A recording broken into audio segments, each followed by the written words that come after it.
Baghdad شہر میں ایک درویش رہا کرتا تھا جو زیادہ تر حالت سفر میں ہی رہتا تھا۔ وہ بغداد کے کبھی ایک گاؤں میں نظر آتا تو کبھی دوسرے گاؤں میں۔ لوگ اکثر اوقات اس درویش کو ڈھونڈا کرتے اور اپنی مرادیں پوری کروانے کے لیے اس درویش سے دعائیں کرواتے۔ ایک دفعہ وہ درویش کمر باندھے کسی لمبے سفر پر جا رہا تھا۔ چلتے چلتے وہ بہت زیادہ تھک گیا تھا، یہاں تک کہ اس کے پیر سوجنے لگے تھے۔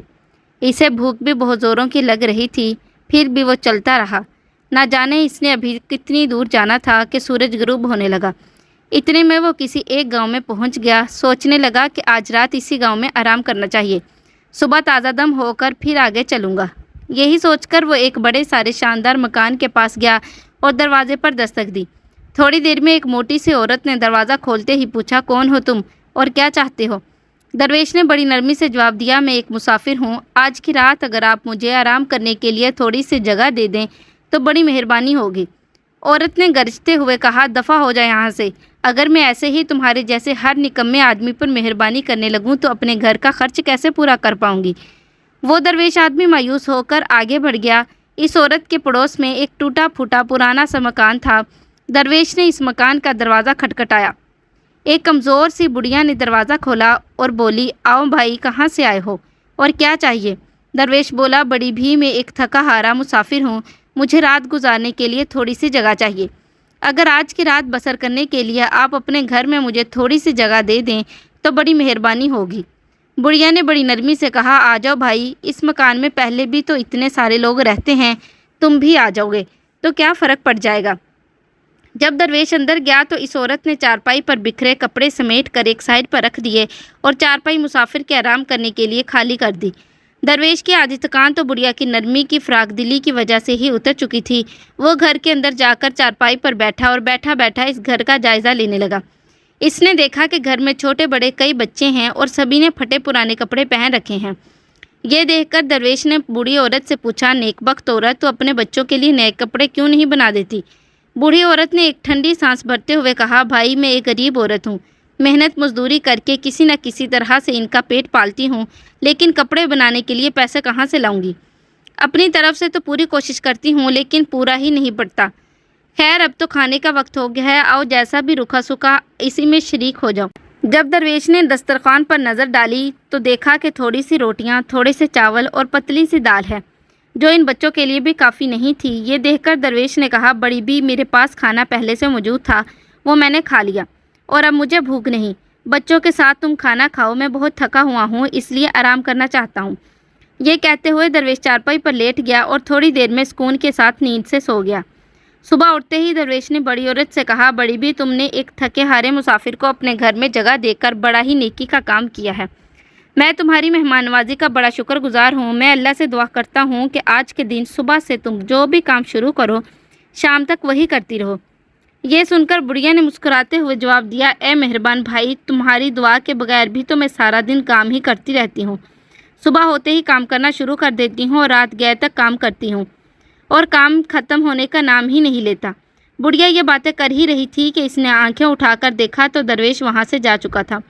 درویش کے چلے جانے کے بعد اس بڑھیا نے بچوں کی طرف دیکھا اور سوچنے لگی کہ درویش ٹھیک ہی تو کہتا تھا، ان بچوں کے کپڑے واقعی پھٹے ہوئے ہیں، بچے آخر لاوارث تو نہیں ہیں، ان کی ماں بھی زندہ ہے۔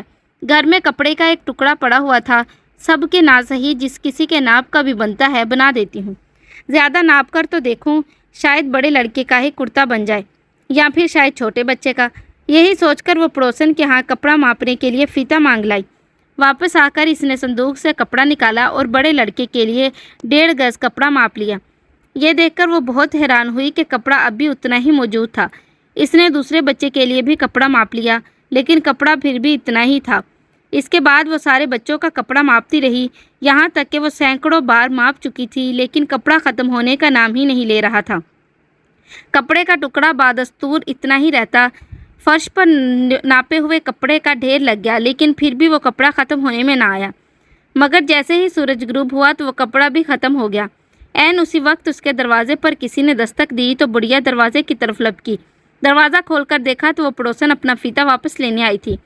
اسے دراصل فیتے کی تو کوئی ضرورت نہیں تھی، وہ محض یہ جاننے کے لیے بے چین تھی کہ اس غریب عورت کے پاس ماپنے کے لیے ایسی کون سی چیز آ گئی ہے جو ابھی تک فیتا واپس کرنے نہیں آئی۔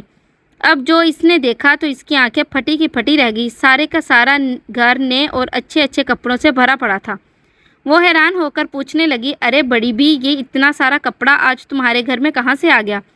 غریب عورت نے جواب دیا، ارے بہن، یہی تو میں خود نہیں سمجھ پا رہی۔ میرے پاس تو کپڑے کا ایک ہی ٹکڑا پڑا تھا جسے ماپ کر میں یہ دیکھنا چاہتی تھی کہ بڑے لڑکے کا سوٹ بن سکتا ہے یا نہیں، مگر اسے ماپتے ماپتے شام ہو گئی اور پھر کہیں وہ کپڑے کا ٹکڑا جا کر ختم ہوا۔ وہ درویش مسافر واقعی کوئی اللہ والا انسان تھا جس نے جاتے جاتے مجھے یہ دعا دی تھی۔ امیر عورت نے ہڑبڑاتے ہوئے پوچھا کہ کون مسافر اور کیسی دعا؟ غریب عورت نے جب سارا قصہ سنایا تو امیر عورت نے اپنا سر پیٹ لیا۔ دراصل وہ بزرگ پہلے اسی امیر عورت کے دروازے پر گیا تھا، لیکن اس نے دھتکار کر اسے واپس بھیج دیا۔ اب وہ اپنے کیے پر بہت پریشان تھی۔ اس نے گھر آ کر اپنے نوکر کو حکم دیا کہ جلدی جاؤ اور اس مسافر کو ڈھونڈ کر لاؤ، اور جب تک وہ نہ ملے تم بھی واپس نہ آنا۔ اگلے دن نوکر صبح سویرے تیار ہو کر اس مسافر کی تلاش میں نکل پڑا اور دن بھر اس مسافر درویش کو تلاش کرتا رہا۔ آخرکار ایک راستے پر اسے وہ درویش مل گیا اور تصدیق کے لیے اس سے پوچھا کہ بابا، کیا آپ وہی مسافر ہیں جو پچھلی رات فلاں گاؤں میں ایک بیوہ عورت کے گھر ٹھہرے تھے؟ درویش مسافر نے کہا، جی ہاں، میں وہی ہوں۔ تو نوکر نے کہا، میری مالکن کو آپ سے کچھ ضروری کام ہے۔ کون مالکن اور کیسا کام؟ درویش مسافر نے اس کے ساتھ چلنے سے انکار کر دیا۔ نوکر نے درخواست کرتے ہوئے کہا، اے نیک مسافر، اگر آپ میرے ساتھ نہیں چلیں گے تو میری مالکن مجھے زندہ نہیں چھوڑے گی۔ جب درویش نے یہ بات سنی تو مسکراتے ہوئے کہا، اگر ایسی بات ہے تو میں تمہارے ساتھ ضرور چلوں گا۔ دوسری طرف جب نوکر درویش کی تلاش میں چلا گیا تو امیر عورت نے بہت سارے لذیذ کھانے بنانے شروع کر دیے اور مسافر کی خاطر توجہ کے لیے سارے انتظام کر لیے تھے۔ جب درویش بزرگ واپس آیا تو امیر عورت بہت خوش ہوئی اور درویش کی خاطر توجہ میں کوئی کمی نہ چھوڑی۔ اس کے آرام کرنے کے لیے نیا اور نرم نرم بستر بچھایا اور نوکر کو اس کا خیال رکھنے کے لیے حکم دیا۔ درویش مسافر 3-4 دن تک کسی عورت کے گھر میں ٹھہرا رہا۔ اس دوران اس نے مسافر کو جانے کے لیے تو نہیں کہا، البتہ کھانے پینے میں روز فرق پڑتا گیا، یہاں تک کہ چوتھے دن ناشتے میں چائے کے ساتھ کچھ اور کھانے کو نہ دیا۔ درویش مسافر نے جب یہ صورتحال دیکھی تو اس نے وہاں سے چلے جانا ہی بہتر سمجھا اور مالکن کو بلا کر جانے کی اجازت مانگی۔ امیر عورت نے سن کر بہت خوش ہوئی اور درویش کو مزید رکھنے کے لیے بھی نہ کہا۔ وہ درویش کو چھوڑنے کے لیے باہر چلی گئی۔ درویش بھی چپ چاپ چلا جا رہا تھا۔ امیر عورت سے رہا نہ گیا اور بولی، اے نیک مسافر، مجھے جاتے جاتے دعا نہیں دو گے؟ درویش مسافر نے شکریہ ادا کرتے ہوئے کہا، میں آپ کا بہت زیادہ شکر گزار ہوں۔ میں دعا کرتا ہوں کہ آپ جو بھی کام صبح شروع کریں شام تک وہی کرتی رہیں۔ عورت کی دلی تمنا پوری ہو گئی۔ وہ خوشی سے جھومتی ہوئی مکان کے اندر آ گئی اور کپڑے کا سب سے بڑا اور اچھا کپڑا صندوق سے نکال کر سوچنے لگی کہ کتنا لاجواب کپڑا ہے، میں دن بھر اس کو ماپتی رہوں گی اور کپڑا ختم ہونے میں نہیں آئے گا۔ اسی طرح میرے پاس اس عمدہ کپڑے کے کئی تھان جمع ہو جائیں گے۔ سب سے پہلے میں اپنے اور اپنی بیٹی کے لیے نئے نئے کپڑے تیار کرواؤں گی اور فالتو کپڑے کو بیچ کر ہزاروں روپے کماؤں گی۔ اس نے کپڑے کو سائڈ پر رکھا اور اسے ماپنے کے لیے فیتہ لینے چلی گئی۔ اس سے پہلے کہ وہ کپڑے کو ہاتھ لگاتی، اسے یاد آیا کہ رات کا آٹا بچا ہوا رکھا ہے، اگر یوں ہی پڑا رہا تو خراب ہو جائے گا اور کھٹا ہو جائے گا۔ کیوں نہ اس آٹے کی نوکر کے لیے روٹیاں بنا دوں اور پھر آرام سے سارا دن کپڑے ماپتی رہوں گی۔ فیتے کو چھوڑ کر وہ روٹیاں بنانے کے لیے باورچی خانے میں چلی گئی۔ نوکر نے پہلے سے ہی آگ جلا رکھی تھی، مگر کام جلدی ختم کرنے کے لیے اس عورت نے آگ کو اور بھی تیز کر دیا اور خود اسی باسی آٹے کو نرم کرنے کے لیے کام میں لگ گئی۔ تھوڑی ہی دیر میں اس نے کئی روٹیاں تندور میں لگا دی۔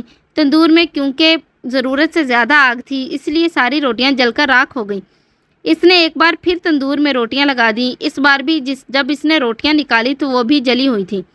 اس نے روٹیاں بنا بنا کر ڈھیر لگا دیا۔ اسی طرح وہ باری باری تندور میں روٹیاں لگا رہی تھی اور جلی ہوئی روٹیاں تندور سے نکال نکال کر پھینک رہی تھی۔ نہ آٹا ختم ہونے میں آتا تھا اور نہ ہی تندور سے آگ کم ہوتی تھی اور نہ ہی وہ روٹیاں بنانا بند کرتی تھی۔ حالانکہ تھک کر چور ہو چکی تھی پھر بھی نہ جانے کیوں روٹیاں بنانا بند ہی نہیں کر سکتی تھی۔ اسے یوں محسوس ہو رہا تھا جیسے کوئی طاقت اسے اس کام میں لگا رہی ہے اور یہ کام کرنے پر مجبور کر رہی ہے۔ اس کے ہاتھ خود بخود تیزی سے کام کرتے جا رہے تھے۔ وہ دن بھر روٹیاں بنا بنا کر جلاتی رہی۔ نہ صرف باورچی خانے میں بلکہ صحن میں بھی جلی ہوئی روٹیوں کا ڈھیر لگ گیا۔ جیسے ہی سورج غروب ہو گیا نہ صرف برتن سے آٹا ختم ہو گیا بلکہ تندور بھی ٹھنڈا پڑ گیا۔ جلی ہوئی روٹیوں کے ڈھیر کے پاس بیٹھ کر وہ کافی دیر مسافر اور مسافر کی دعاؤں کو کوستی رہی۔ دوستو یہ کہانی آپ کو کیسی لگی کمنٹس میں اپنی رائے کا اظہار ضرور کیجیے گا۔ ہمارے چینل کو سبسکرائب کر دیجیے گا۔ ویڈیو دیکھنے کا بہت زیادہ شکریہ۔